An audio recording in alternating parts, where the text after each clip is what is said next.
Bom dia, pessoal. Tudo bem? Obrigado. Vamos iniciar aqui agora. Estava só esperando as últimas pessoas chegarem, mas vamos cumprir o horário aqui às 9 horas, né? Obrigado a todos aí pelo tempo, pela presença.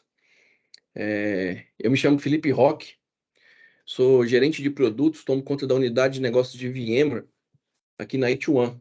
Muitos de vocês acho que são nossos clientes, têm relacionamentos conosco. Quem ainda não tem, seja muito bem-vindo. A ideia hoje, pessoal, como o título aí disse, né, e teve uma grande procura, é a gente bater um papo sobre as recentes mudanças ah, no formato de licenciamento dos softwares oferecidos pela VMware após a aquisição com a Broadcom, né? Eu vou projetar alguns poucos slides de fundo. O objetivo desses slides é manter aqui uma linha do tempo, uma linha de raciocínio para conversar com vocês. Vou adiantar que, vou compartilhar aqui a tela para a gente ter a nossa base. Todos estão escutando bem? Puderem responder aí no chat. Legal.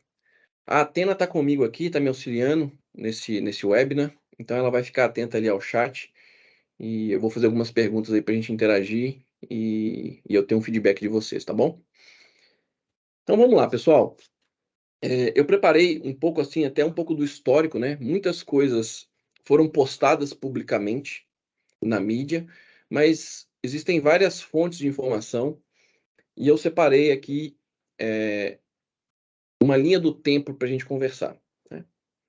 Para quem não conhece a Ituan, nós somos um dos principais parceiros da VMware no Brasil, né? Somos parceiros da VMware desde 2006, mas nós já revendíamos licenciamento VMware antes da VMware ter um escritório no Brasil, né? Então, é uma parceria de longa data. A VMware é um parceiro estratégico nas nossas soluções, no que a gente oferece.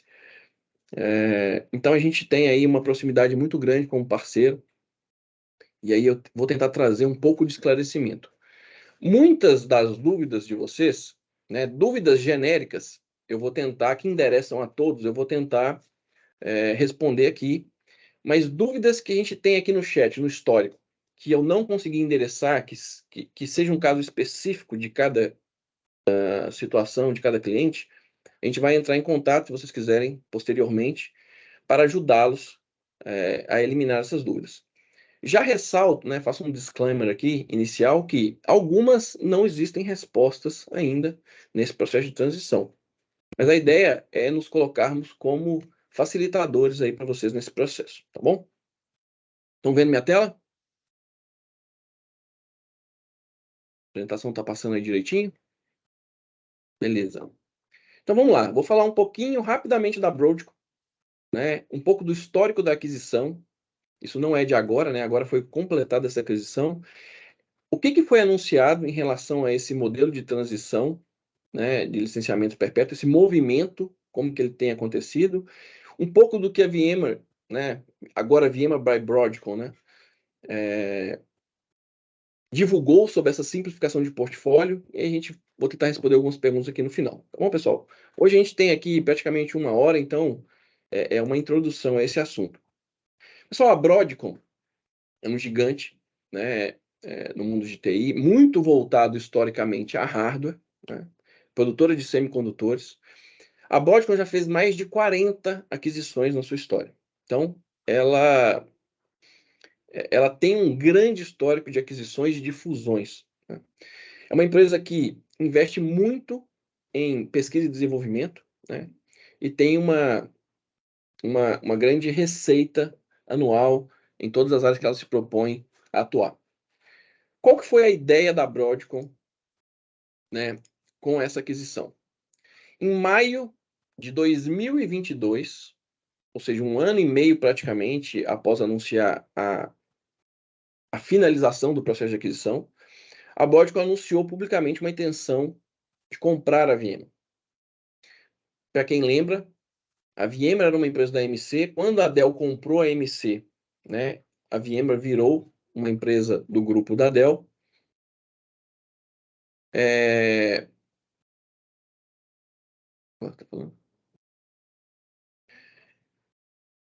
E, em determinado momento, a Dell fez um spin-off, né? A VMware voltou a ser uma empresa independente. O valor de mercado da VMware nessa época, aqui em maio de 2022, era de em torno de 40 bilhões de dólares. E a Broadcom fez uma oferta não solicitada, ou seja, a VMware não estava à venda, ela não estava procurando um comprador, mas a Broadcom fez uma oferta não intencional de 61 bi. Tô arredondando os valores, tá, pessoal? Então, a Broadcom ofereceu 50% a mais do valor de mercado da VMware nesse momento, né? Aquela oferta dita como oferta irrecusável, né? Só que iniciou uma jornada, porque os órgãos, tipo o ECAD no Brasil, os órgãos que fiscalizam essas fusões de empresa, né, para verificar se não vai haver um monopólio, eles são espalhados ao redor do mundo e a VMware tem uma operação global. Então começou-se essa saga de conseguir as aprovações em todos os mercados, em todos os países, na União Europeia, no Japão, China, Estados Unidos. Isso demorou praticamente 1 ano e meio, né? No final houveram várias demoras, no meio do caminho houveram vários questionamentos, não sabia se ia fundir de fato ou se não ia aprovar. Algumas das intenções de compra da Broadcom ao longo desses anos, e dessas 40, né, as 40 foram as que tiveram sucesso. Se eu não me engano, ela tentou comprar a Qualcomm, alguma de semicondutores grande que não foi aprovada. Enfim, tem todas essas questões.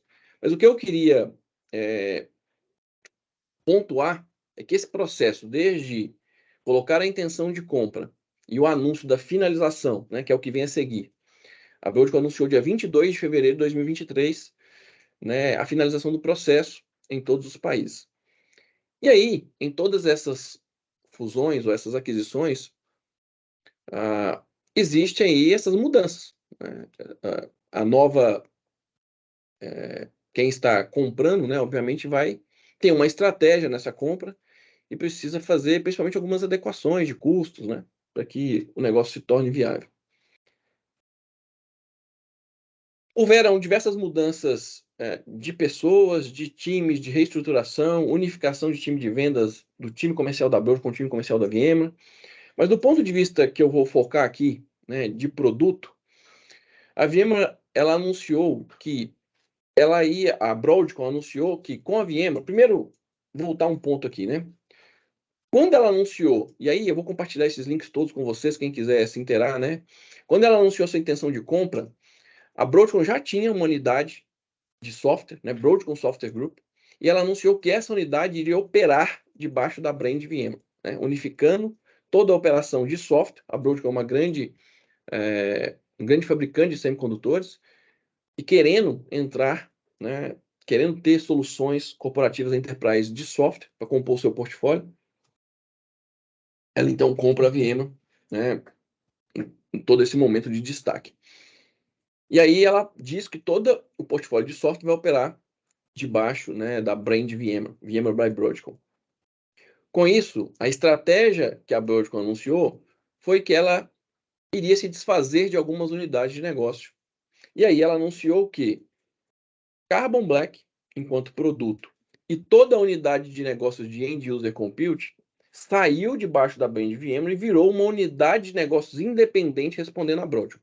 Então, o que era o core da VMware, que a Broadcom tem interesse, ela manteve e separou esses dois produtos, né? Na verdade, a BU, a unidade de negócio de End User Compute, que opera o Workspace ONE, o Horizon, todas as soluções de gestão de dispositivos móveis e virtualização e entrega de aplicações remotas, o Anywhere Workspace, que a VMware chamava, continuam operando, continuam vendendo licenciamento, mas operam como uma unidade de negócios independente. Não estão atrelados à estrutura da VMware como ela se configurou. Tanto Carbon Black como a unidade de End User Compute, ou vai se fazer um spin-off, ou estão à venda. Existem informações que a gente não tem acesso, mas o caminho lógico é que anunciem uma independência, seja por uma aquisição ou por um spin-off dessas duas unidades de negócio. Essas unidades de negócio fizeram alguns posts, porque são unidades de negócios que, quando você olha a unidade de negócio em si, elas são financeiramente extremamente saudáveis, mas não são interessantes para a estratégia da Broadcom. Então, não quer dizer que os produtos são líderes de todas as avaliações de DC e Gartner, né? São bons produtos, mas existem conflitos de interesse de portfólio interno, né, de alguns produtos, e também porque não faz parte da estratégia da Broadcom. Então, continuam sendo produtos excelentes, mas a Broadcom decidiu que essas unidades de negócio, né, não vão fazer parte do portfólio. Esse é um pouquinho do histórico que eu queria passar para quem não tinha ciência disso, tá bom? Agora vamos falar dessa questão da transição do modelo de licenciamento perpétuo para subscrição. Isso não é novo dentro da VMware, né?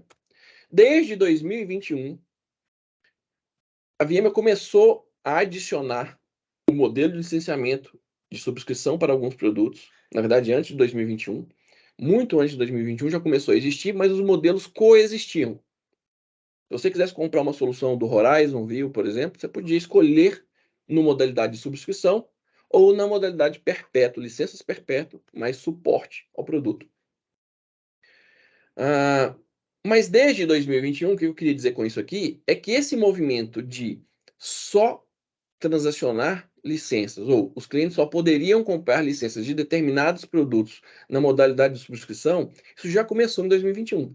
Em 2021, alguns part numbers de licenciamento perpétuo já foram tirados, né, da possibilidade de aquisição. E nos 2 últimos anos, nós também, enquanto parceiros, percebíamos isso pela estratégia comercial, né, por questões de incentivos e por questões do que a VMware queria. Ela falou, inclusive, ela se posicionava como um dos últimos fabricantes a fazer esse movimento. Diversos outros fabricantes já licenciavam os seus softwares na modalidade de subscrição. Então, esses modelos estavam coexistindo, mas a intenção de gradativamente tirar o modelo de licenciamento perpétuo era muito clara. Então, por isso aqui que eu estou comentando que desde 2021 a gente já via que alguns produtos e cada vez mais produtos eram oferecidos apenas na modalidade de subscrição. Houve uma transição e até alguma dificuldade ali de identificar qual era a melhor situação, que no início, existiu para alguns produtos um modelo de subscrição ainda baseado por socket, por CPU, né? Todo o licenciamento histórico da VMware, ele era feito por socket dos hosts. E aí, em determinado momento, para alguns softwares, existiu uma subscrição por CPU. Mas o modelo que a gente tem hoje e que começou a surgir também nesse histórico é o licenciamento de subscrição por core e não mais por socket. Em dezembro de 2023, a Broadcom faz um anúncio de uma simplificação drástica no portfólio. Então, seguindo aquela ideia de entender o que é core e o que é estratégico, associado à estratégia da Broadcom como companhia, o Rock Tan, né, ele falou numa apresentação dos números no fechamento do ano fiscal da Broadcom que sim, que a unidade de End User Computing e Carbon Black operariam por enquanto como unidades de negócio independentes, mas a ideia era que não houvesse mais, que eles não fizessem parte da estratégia como um todo. E 11 de dezembro, a VMware anunciou esse drástico modelo, né? E aí eu vou falar dele aqui na sequência, né? Como que funciona esse modelo agora. Também foi anunciado uma simplificação drástica na suíte, né? No área como um todo. Por quê? O antigo vRealize suíte, né? Os produtos que compunham essa suíte, qual foi a grande mudança e a grande simplificação? Antes você conseguia comprar produtos independentes, né? Como produtos isolados. E agora a gente só consegue comprar os bundles, né? E essa que foi a grande simplificação que a VMware anunciou como, né, tirando mais de 168 produtos e resumindo em 2, a gente vai entender um pouco melhor isso no detalhe. 22 de janeiro de 2023, na verdade também foi, né, recente, 2 dias atrás, foi anunciado o End of Availability do licenciamento perpétuo e das ofertas SaaS, principalmente o ARIA. SaaS a gente não está falando de subscrição, a gente está falando do consumo desses produtos como um serviço. Então a gente tem aqui várias informações importantes, alguns esclarecimentos. 2024, pessoal, me falaram no chat aqui e realmente agora aqui, ó, o que está em janeiro aqui é 2024, está errado. Muito obrigado. Começou em 11 de dezembro e eu acabei alterando ali só o mês, né? Então essas duas últimas notícias foram em janeiro de 2024. Desculpa, bem lembrado. Mas coloquei aqui essa referência para vocês. Aqui até no link tem 2024, né? Então realmente isso aqui é uma ordem cronológica. Me desculpem aí a falha. Então, o que foi anunciado, basicamente? Todos aqueles produtos, bundle, né? Porque existiam, já existiam, né? Quando a gente fala de vCloud Suite, na verdade é uma suite, né? É um bundle de software, de componentes de produtos. Mas eu podia comprar em bundle e podia fazer licenciamento de produtos independentes. O que foi anunciado foi essa drástica redução, né? E uma simplificação dessa mensagem para o mercado e para os clientes também, porque de fato, em determinado momento, ficava difícil e complicado de entender essa quantidade enorme de produtos e de licenciamentos e de composições que podiam ser feitas. Então, é difícil até de administrar a base instalada de cada cliente, enfim.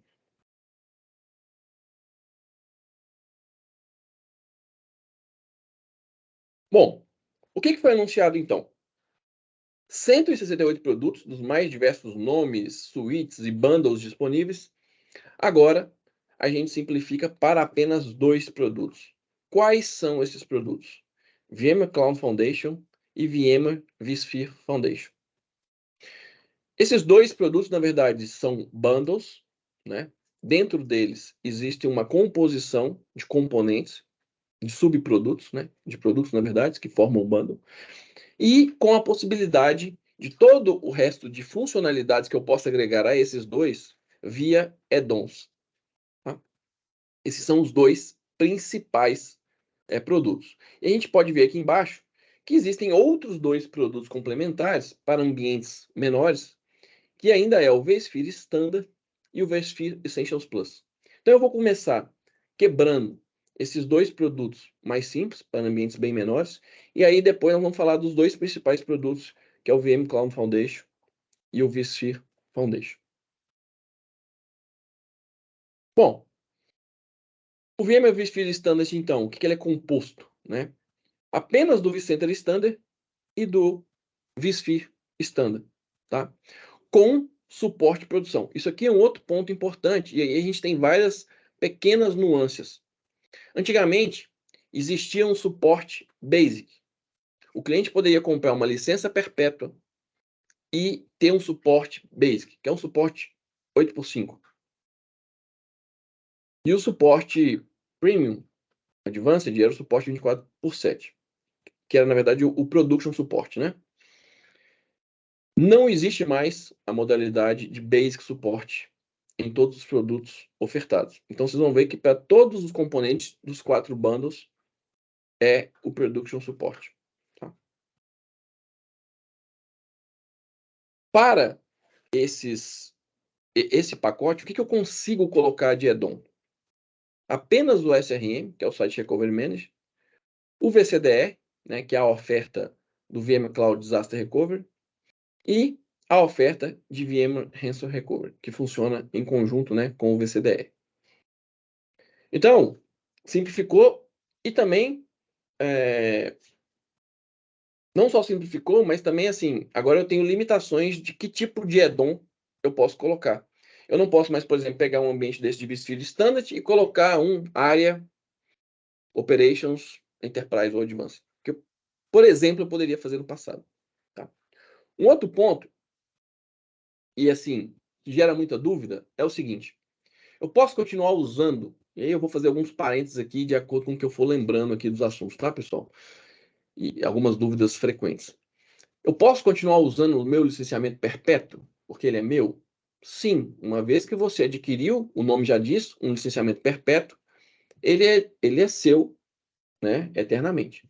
A questão é que, para operar com esse licenciamento e para ter direito às atualizações do produto, a gente tinha que ter um suporte ativo, né? O SNS, um pacote de suporte. Então, uma vez que você comprava um produto, você ficava todo ano, ou a cada 3 anos, ou a cada 5 anos, fazendo a renovação do suporte, não é isso?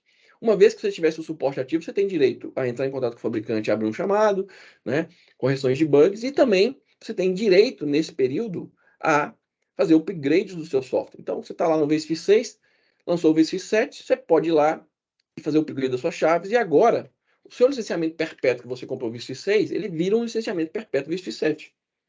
E aí assim por diante, até a última versão, o VSphere 8. A VMware, ela deu end of availability, ou seja, eu não consigo mais comprar ou renovar o meu suporte. Então, essa que é a grande questão. Eu não consigo fazer a tradicional renovação. Eu vou ter o produto e vou conseguir usar o produto. Ah, quem renovou agora no final do ano, ou em novembro, ou em outubro, e tem suporte por 3 anos, isso será honrado pela VMware. Ela vai continuar dando suporte, permitindo fazer atualizações de versões do produto. O área SaaS, né, aquela suíte diária que é o produto como serviço na nuvem, ela está em modo de manutenção, ou seja, não vão haver disponibilidade ou desenvolvimento de upgrades futuros, mas apenas correções de patch de segurança, né? Mas então a questão do licenciamento perpétuo é esse: você vai conseguir usar. Quem tem aí suporte para mais 3, 5 anos continua coberto. Em algum momento lá na frente, você vai ter que fazer uma migração para uma das ofertas disponíveis. Todas as ofertas agora são licenciadas por core e são ofertas de subscrição. Então, eu não consigo mais nem renovar o suporte das minhas licenças perpétuas. Eu posso usá-las, mas sem suporte. Talvez não compliance para muitos dos negócios, né? Então, por isso que acaba o único caminho possível e provável é a readequação, né, para um desses novos modelos.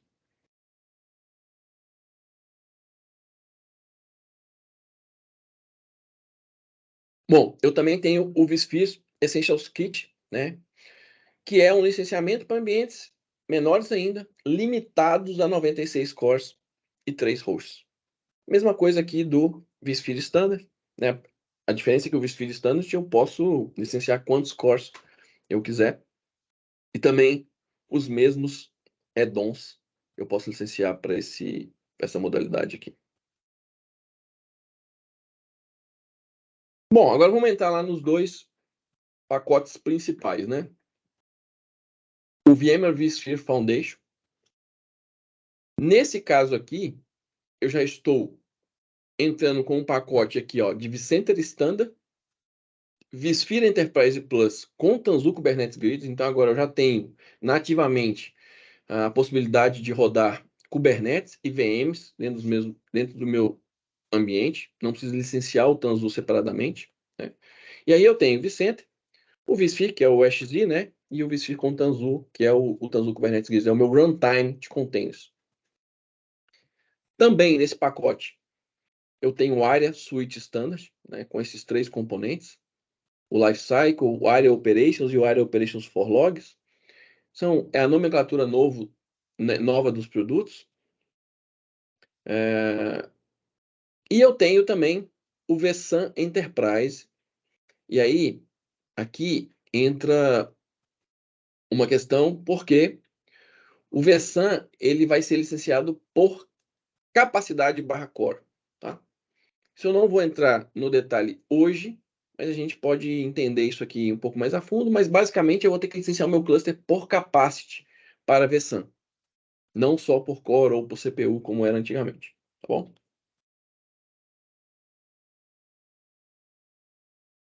Pessoal, outra dúvida: vai ficar mais caro? Vai ficar mais barato? Depende, caso a caso. A VMware fez um anúncio falando que cortou o preço pela metade, mas assim, depende de onde você está partindo, para onde você está indo. Em alguns casos, se você tem, obviamente, menos produtos do que tem um bundle e vai se adequar a ele, pode ser que fique mais caro. Mas se você já tem um bundle completo, vCloud Suite, com todos os componentes similares, e você está migrando para esse licenciamento novo, pode ser que fique mais em conta, principalmente no curto prazo de tempo. ninguém vai ser ingênuo de falar que a subscrição para todos os fabricantes de software, a longo prazo, ela é melhor que o fabricante. Porque ela deixa de te vender uma coisa, né, o direito, ela deixa de vender o produto perpetuamente e te vende uma permissão de uso do software. Então, inicialmente, isso é mais atrativo. Como ela não te vendeu o software, ela cobra muito mais barato por um aluguel, por um leasing, por um empréstimo, né? Por uma cessão de uso, é a palavra correta, né? Que eu acho que vem no EULA lá. Ela cede o uso temporariamente no período que a subscrição estiver ativa. Então, obviamente que inicialmente isso vai ser mais atrativo financeiramente. Se você for comparar 10 anos um com o outro, com certeza a modalidade antiga, que nenhum fabricante praticamente trabalha mais, ela era mais vantajosa.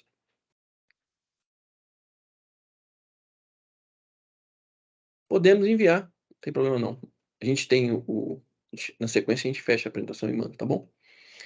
Mas pessoal, esse período aqui curto de tempo, eu talvez não consiga esclarecer todas as dúvidas.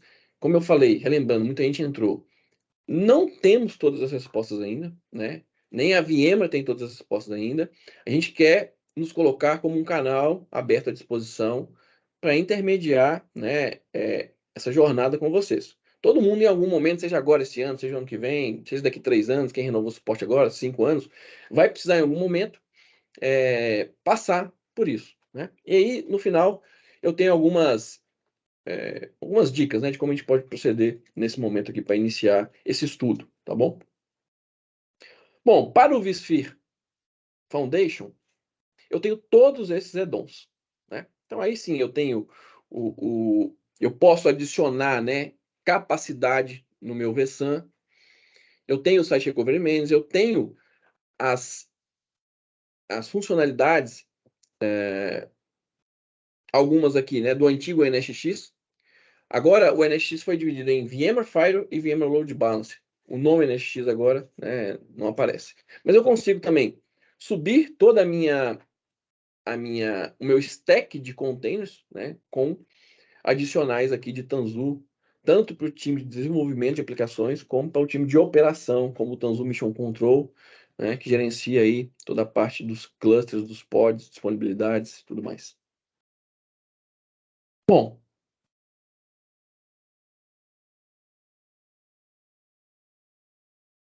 eu deixei alguns minutos aqui no final, pessoal. Vou selecionar algumas perguntas aqui para responder. Como eu falei no início, não sei se todo mundo estava aí, nós temos o histórico das perguntas, então se eu não conseguir responder aqui ou endereçar, né, a gente vai entrar em contato com vocês para tentar esclarecer o máximo de dúvidas possível, tá bom? Vou seguindo aqui, daqui a pouco a gente seleciona algumas perguntas. Porque eu falei o seguinte, até dúvidas genéricas aqui, né, de um caso de uma pessoa pode servir para outros, mas eu já vi até ali uma pergunta ali que está passando, né? Tem muitas coisas ali, mas alguns kits. Eu vou mostrar para vocês uma tabela de produtos que não existem mais, né? E aí eu vou ter que me adequar a um novo licenciamento ou produtos que agora estão dentro de um bundle. Naqueles links que eu passei, num dos links que fala, né, do End of Availability dos produtos, tem uma lista de produtos afetados, inicialmente 56 produtos, e a gente consegue fazer um de para. Se eu tenho isso está disponível, vai estar disponível, ou em qual bundle que está, ou não está disponível, tá bom? Então, o VMware Cloud Foundation é, de fato, a principal suíte e a mais enterprise. Desde que a VMware anunciou o VMware Cloud Foundation, muitos clientes já têm, alguns clientes nossos, né, diversos clientes nossos, nós já implementamos o VMware Cloud Foundation. Esse sim era um produto que, desde então, era anunciado como o alicerce de uma nuvem privada, né, preparando o ambiente, de fato, com um SDDC, um Software Defined Data Center, totalmente desconectado e independente do hardware por baixo, né? Eu tendo uma infraestrutura x86 de qualquer fabricante, de qualquer marca, eu consigo ter virtualização de CPU, virtualização de memória, virtualização de storage e virtualização de rede, né? Então me permite ter de fato um data center moderno, uma nuvem privada, porque não é só eu ter um data center on-premise que isso é uma nuvem privada, a gente tem que ter características de cloud, portal self-service, agilidade de provisionamento, enfim. Então, o VM Cloud Foundation traz toda essa flexibilidade. E esse aqui sim é um bundle, né? bem Enterprise, com o vSphere, todo o stack de vSphere Enterprise Plus. Aqui eu já tenho toda a parte de rede, né, de firewall e as funções básicas aqui do NSX Enterprise Plus integradas. Então, a parte de microsegmentação, toda a parte de overlay de rede está aqui. O Versan Enterprise também está. Estou preparado já para expandir para os cloud providers com licenciamento HCX, né? E aí eu tenho a opção, né? Eu tenho, na verdade, o Select Suporte, né? Que é um suporte ainda mais avançado. Antes eu tinha o Basic e o Production. Agora eu tenho o Production e o Select, tá bom? Com todas essas opções aqui de add-ons que eu consigo licenciar. Então, pessoal, se eu voltar aqui, ó, deixa eu pegar aquele link que eu falei para vocês, falar um pouquinho dele. Ó, do dia 22. Este link aqui, ó. Tá lá na apresentação e eu vou mandar para vocês. Já vi uma pergunta passando ali. Licenciamento de entrada é dons como que estão inclusos só a partir do VCF. Outra pergunta interessante. Não está incluso, né? O vSwitch está falando do distributed switch, né? Não consigo nesse momento. Pessoal, tem uma coisa que é o seguinte: toda semana tem mudança. Então, essa é uma fase transitória de eles estão integrando os sistemas, estão integrando os times. Tem uma estratégia que foi publicada, mas assim, outra pergunta recorrente que ainda não tem uma resposta hoje. Pode ser que amanhã, tanto que, ó, esse post foi de 2 dias atrás. Foi anunciado lá em dezembro que o portfólio foi drasticamente diminuído, correto? Mas a gente não sabia quais produtos não iam ser mais oferecidos. 3 dias atrás, né, dia 22, anunciaram a lista dos produtos. Então, estavam claros 56 produtos que foram impactados diretamente, né? Mas, todo dia tem uma nova mudança. Em paralelo a isso, né, não é... Eu só estou falando para vocês do ponto de vista de clientes nossos, só para vocês entenderem o momento. Nós também, como parceiros, estamos passando por uma transição, né? Nós estamos terminando uma parceria com a VMware e agora entrando num programa de parceiros da Broadcom. Então, assim, tem muita mudança, tem muita informação. Como eu falei para vocês, né, praticamente 20 anos de parceria num modelo, num formato, né, com algumas regras, e agora, né, tá bastante mudança aí. Então eu falo que assim, né, é um momento turbulento, né, tá passando por uma tempestade, mas vai vir uma calmaria aí e tudo vai se acertar. Mas aqui está a lista dos produtos que não estão mais disponíveis como produtos standalone. Então eu não consigo comprar esse produto mais individualmente. Em nenhum tipo de edição e em nenhum tipo de métrica, seja por socket, seja por core. Esse produto, né, que está aqui, ele está... tem um produto que substitui ele, né, diretamente dentro dos pacotes ou dos add-ons, e aí ele fala sim ou se não, e se ele falar que sim, em quais produtos eu encontro esse cara. Então, vocês vejam aqui que o vSphere Enterprise Plus, ele está disponível no VCF ou no VVF. Eu não consigo ter o vSphere Enterprise Plus lá no Foundation, no Standard, né? Ou no Essentials. Eu não consigo ter. Alguns produtos não tem mais disponibilidade mesmo, então não tem mais o vSphere Enterprise, ou eu tenho o Standard, ou eu tenho o Standard Plus. E aí eu tenho uma lista, não vou passar por toda ela, mas esse link eu estou mandando para vocês e eu tenho como... Então, HCI Kit, Versan Plus, Versan Desktop, não tem mais, Versan Robo, não tem como licenciar isso mais. Então, hoje, os caminhos que a gente tem para licenciar são aqueles 4 que eu apresentei. Aí, houve uma pergunta aqui, né? Lembrando essa pergunta apenas como exemplo. Lá no vSphere Standard ou no Essentials Kit, consigo ter o switch distribuído via DOM? Hoje não, porque eu não consigo licenciar, por exemplo, o vSAN como add-on desses 2 bandos. Uma forma de eu ter o switch distribuído em licenciamentos de vSphere que não eram Enterprise, que não tinham o vSAN distribuído, o VDS, era adicionando o licenciamento do NSX ou do vSAN, que me dava a feature de VDS. Hoje não temos como fazer isso.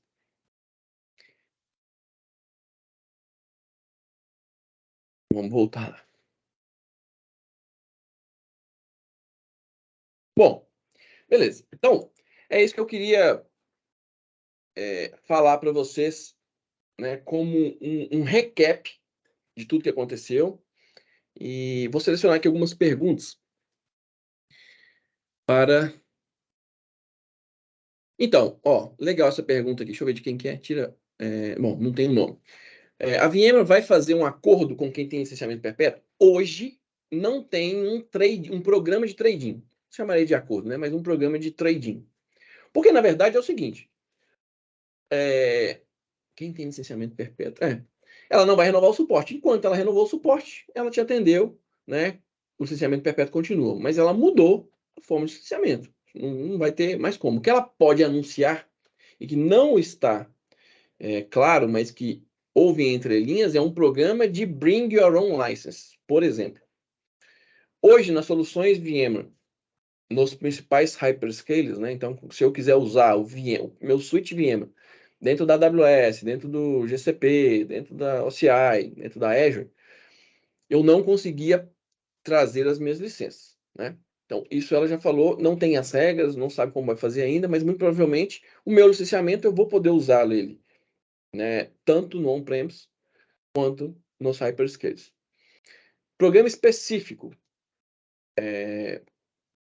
trading, né? Eu vou dar as minhas licenças perpétuas e ganhar um desconto, um licenciamento novo. Não temos notícias nesse momento, tá bom?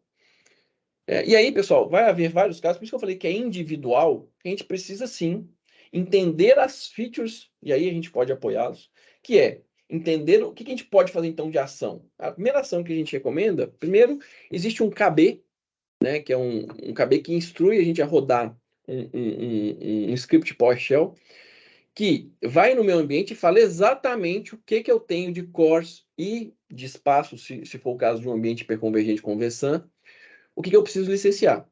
Então, traz para a gente uma visão de core. Existe uma regra na VM que é o seguinte: antigamente eu licenciava os softwares por socket, por CPU. Na transição para core, todos os fabricantes têm regras similares. A VMware licencia no mínimo 16 cores por CPU. Então, se eu tenho CPUs de 22 cores, por exemplo, aí eu vou pegar essa conta, e é dual socket meu host, é 22 mais 22, 44, vezes a quantidade de hosts que eu tenho. Se eu tenho sockets com menos de 16, 8, 10, 12, eu tenho que considerar 16 para cada socket desse. Então, essa é uma das regras. Segunda regra de adequação, e aí que é um estudo caso a caso também, mas esses estão só concluindo essa parte, né, de levantar o licenciamento. Então, a gente sempre faz isso, né? Os clientes, quando vão fazer uma renovação, precisam entender o seu parque de licenças, né? Se for um licenciamento mais complexo, mais distribuído, precisa ter isso em mão. Para fazer essa conversão e esse levantamento e esse compliance no ambiente, existe esse manual instrutivo, né, um KB, um Knowledge Base, que fala como fazer e traz um Excel para a gente, né, uma lista do que precisa se licenciar. Então, a gente pode se adiantar e ter isso em mãos. Uma outra coisa que a gente pode ajudar é entender não só o licenciamento perpétuo que você tem, mas as features que você usa no ambiente, entender se faz sentido continuar, se está usando, se pretende usar, se não está, para daí sim saber qual o licenciamento ou qual o melhor bundle, né, que esse licenciamento se encaixa. Porque muitas das vezes, eu acabei citando aqui, e acho que, né, foi uma pergunta dessa pessoa por causa disso, se eu tiver só um ambiente vSphere Enterprise Plus, não tenho nenhum software de add-on da jornada, né, do bundle, eu não tenho Wire Operations, eu não tenho nenhum outro software, e eu uso o VDS, por exemplo, o único caminho que eu tenho, mínimo, é o vSphere Foundation, ou o vSphere Cloud Foundation, porque só neles que tem o vSphere, o EXE, né, Enterprise Plus.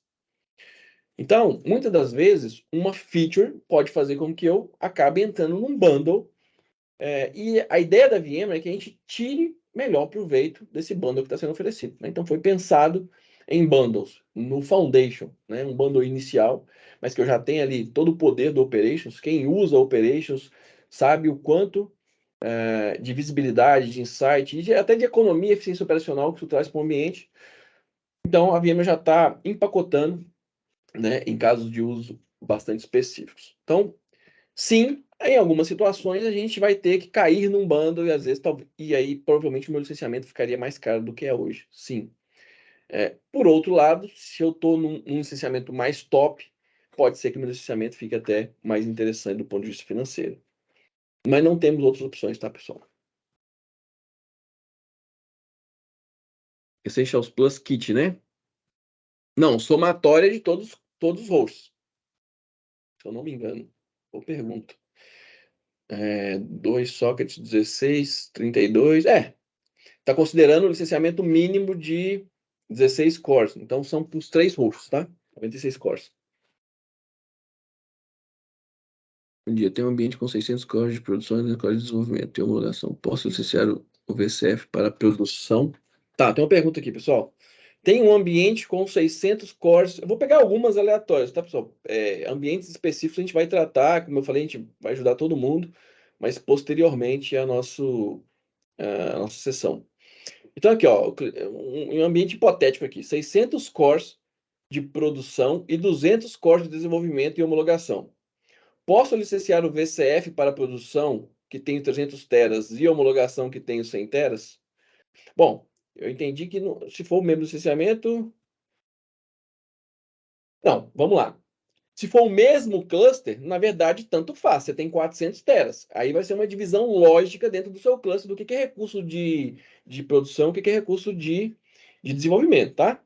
Porque, na verdade, você vai licenciar o mesmo bundle e você tem que licenciar 400 teras. Não ficou claro se é o mesmo cluster ou não. Estou entendendo que são 800 cores, né, com poder computacional calculado de 200 para ambiente de desenvolvimento e homologação. Então, vamos lá. Se for o mesmo cluster, eu não preciso fazer 300 e 100. Porque, como o licenciamento é por terabyte e por core, na verdade, a conta que vai ter que ser feita é os cores total para 400 teras. Ou fazendo um estudo de viabilidade. Se eu quebrar esse cluster em 2 fisicamente, aí eu posso ter licenciamentos separados, um cluster com 300 teras e outro com 100 teras. Aí isso é um estudo e é isso que a gente, como parceiro, né, faz de viabilidade. Por quê? Quando eu quebro o cluster, eu vou ter que ter um pouco mais de recurso em cada cluster, né, para tolerar as falhas. Mas, do ponto de vista de licenciamento, o que é melhor financeiramente? O que é melhor operacionalmente? Obviamente que administrar um cluster, né, é mais simples do ponto de vista operacional do que 2. Mas faz sentido? A conta fecha? Então, é esses cenários, essas simulações que a gente tem que fazer, e aí é muito caso a caso. Agora, só voltar naquele exemplo. Se eu não preciso de todas as features Enterprise no meu cluster de desenvolvimento e homologação, e eu separo fisicamente, eu tenho um outro benefício, uma outra possibilidade, que é colocar o VCF, o VMware Cloud Foundation, na produção, e aqui colocar o vSphere Foundation. Então, eu tenho aí ganhos financeiros. Agora, se eu quero ter as mesmas features, né, aí eu não consigo fazer esse tipo de situação.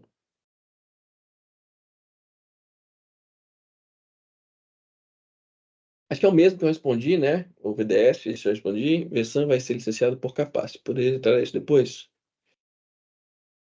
Eu não vou entrar aqui no detalhe, mas imagina que você tenha igual aquele, vou pegar o exemplo aqui de novo. Você tem um cluster com 200 cores. Você vai ter que pegar a volumetria total desse cluster que você quer licenciar no vSAN e dividir por core. E aí eu tenho um licenciamento total. Esse KB, ele detalha um pouco mais isso, e ele, quando a gente roda ele no ambiente, ele vai te trazer exatamente o que você precisa de licenciamento, tá bom? Mas imagina que eu tenho um ratio de terabytes por core e eu tenho que me enquadrar nele. A partir de quando e como fica o faturamento para quem faz o pagamento conforme...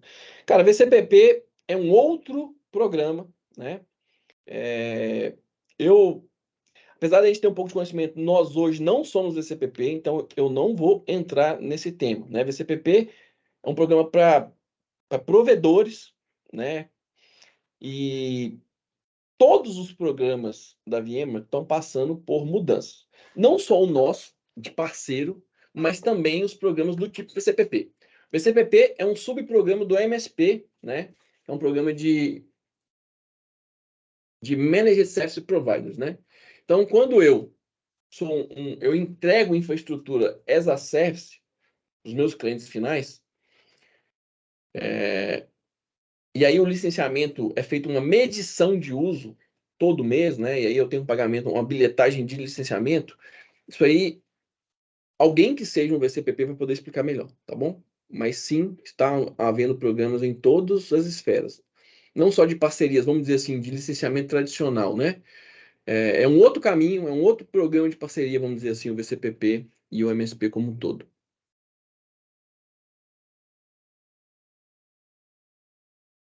Ó, o licenciamento será feito pelo somatório dos recursos do clusters versus CPUs ou por cada servidor físico. Então, na verdade, é feito por cada servidor físico. Eu não sei se eu entendi muito bem a pergunta, mas assim, se cada servidor físico do cluster tiver no mínimo 16 cores por socket, vai dar na mesma, né? Se eu somar todos os cores do cluster ou todos os cores de cada host, vai dar o mesmo total. A questão é que, se eu tiver hosts que tenha processadores com menos de 18, aí eu tenho que considerar ele individualmente. Então, imagina assim, ó, eu tenho uma lista, o meu cluster tem 10 hosts, né, com CPUs diferentes. Nem sempre isso é normal, né? Geralmente tem uma homogeneidade dentro de um cluster, mas vamos dizer que eu estou licenciando meu ambiente inteiro e eu tenho vários clusters. Eu tenho uma lista lá de 10 hosts. Se a somatória de cores... Vou pegar minha bateria aqui. Não tem problema não, sem pânico. Isso. Então eu pego uma lista de hosts, cada host eu tenho um ou duas, né, CPUs, e aí eu tenho a quantidade de cores. Se eu tenho 16 ou mais, é exatamente esse número que entra no meu somatório. Se eu tenho 16 ou menos, esse número vira 16. Então, todas as CPUs do meu ambiente que eu tenha 12, 10, 8, aqui na coluna de somatório e licenciamento, ela vira 16. E aí, quando eu somar todos esses cores, esse é o somatório que eu preciso licenciar. Tá bom? Não sei se ficou claro. Que muda para aquele esporte de 3 anos do VM Essentials Plus Kit com 3 hosts? Pergunto, pois o meu vence no final deste ano. Então, até no final deste ano, você tem suporte a esse produto. Ele é um produto perpétuo, você vai continuar podendo usar esse produto, mas você não vai conseguir renovar o suporte para ele. Você vai precisar se adequar ao novo licenciamento. Se o Essentials Kit de 96 cost atender, é uma opção, senão você vai precisar ir para, no mínimo, o vSphere Standard. Pessoal, muita dúvida. Pode ficar tranquilo que a gente vai ajudar todo mundo. Eu espero que tenha dado alguma luz, né, pelo menos na estrutura do que está sendo anunciado. Eu queria reforçar alguns pontos. Primeiro, todo dia tem novas mudanças. Então, quem tem licenciamento, por exemplo, vencendo no final do ano, fica tranquilo. É um ponto de atenção. Não estou falando, né, para não se preocupar, para não. Acho excelente, né? Tá buscando agora, desde já, a informação do que fazer. Está certíssimo. Mas eu acho que assim, nos próximos dias, né, a gente vai ter talvez até mais caminhos para seguir. Existem N possibilidades. E quem tem um ELA? E quem tem, né, o contrato, quem renovou para 5 anos? Né? As informações que a gente tem os contratos de suporte ativos vão ser todos honrados. Né? Um resumo para quem entrou mais tarde. Ainda não temos caminhos definidos para todas as situações. Ainda não temos uma política de trading de licenças perpétuas. Mas contem conosco, né, com o nosso know-how. Muita coisa nova para a gente também. A gente vai pegar todas essas perguntas aqui e eu vou fazer questão de, junto com a Atena, dar um retorno para vocês, tá? Individualmente, ou que eu imaginar que seja um FAQ, que eu acho que respostas que eu entendo que enderecem a dúvidas comuns, eu vou compartilhar junto com a apresentação. Tá bom, pessoal? Muito obrigado pela participação de vocês.